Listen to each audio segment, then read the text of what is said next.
دور جديد، يعني عمل غير مسلسل حبيشة اللي هو عمله التاني. مسلسل يعني في حاجة، دور الأخ والعيلة والدار والجو ده. ناصر الدسوقي. مين ناصر الدسوقي؟ انا ما بتفرجش على تمثيليات والله الحقيقه.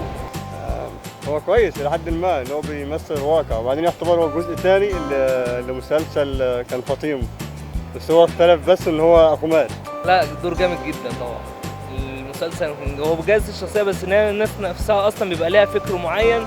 تفتكر لما مثلا هينزلوا مسلسل زي كده ان هو بيؤدي للانحراف الكلام ده، بس هو بيوريك كل شخصيه في البلد دي بتعمل ايه.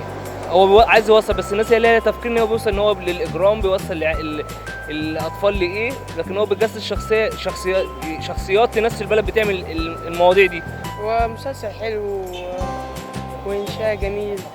هو في البلد دي مفيش حد طيب دلوقتي. لا، لو رجع تاني يبقى متكرر، ان هو اتعمل كتير. يعني فطيم كان نفس الاخين وكملوا للنهايه، هنا الاختلاف ان هو مات. ناصر الدسوقي لا طبعا. هو انت هتبص القصه هو كان ايه وبقى ايه ووصل لايه. هو التفكير بتاعه ده الغلط، ده تفكير بني ادمين. تفكيره هو اللي وصله انه يبقى كده؟ طبعا لما واحد لقى نفسه ان هو اتظلم مش هيفكر ان هو يعمل كده. مش هينفع، مفيش حاجه بترجع تاني زي الاول.